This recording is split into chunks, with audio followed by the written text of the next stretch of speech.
Now let's take a look at the remaining pages of the Solaris oscillator section.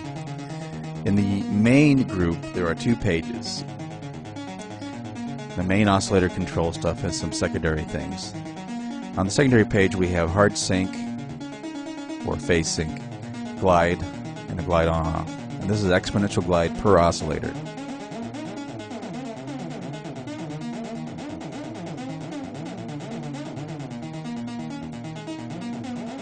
With a hard sync, if you synchronize it to the note on event, then every time a key comes in or a note comes in, the phase will reset.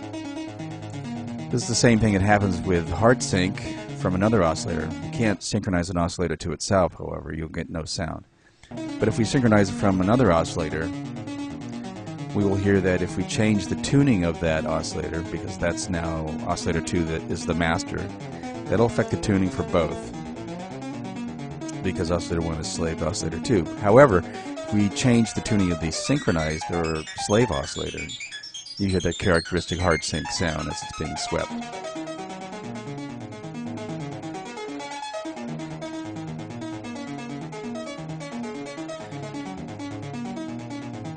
Not all of the wave shapes or wave types are available to have sync,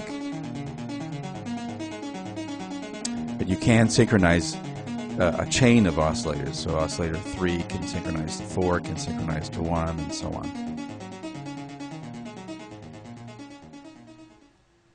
Now we're going to take a look at the mod section.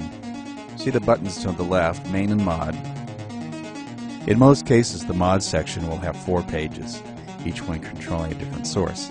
So here we have the source and the amount of it, the control signal, and the strength of the control signal, and the destination. For the oscillators, we have 3 destinations: pitch, which is in semitones, that's exponential pitch; linear frequency modulation, which is in a percentage; and shape, wave shape, which is also a percentage. And of course, this only affects oscillator types that have variable shape function.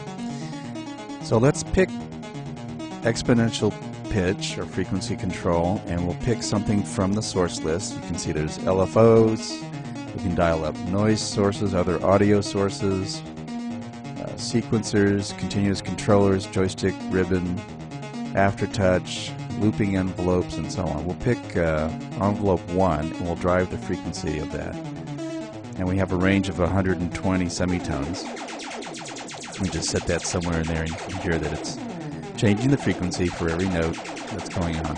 Now if we synchronize this to another oscillator, make it a slave to oscillator 2, now you hear that the oscillator that is slaved, even though its pitch is being driven by an envelope, it's trying to stay within a certain relationship to oscillator 2, the main oscillator. So get that kind of typical hard sync swept sound using that approach. Now if we switch it to shape, we'll have to go back to the main page and pick a different wave shape that has shape control. Jaws. Jaws is the stack of sawtooths, and shape in this case controls the detuning of those 7. So now as we increase that, you'll hear the envelope 1 is affecting the spread of detuning of the Jaws wave shape.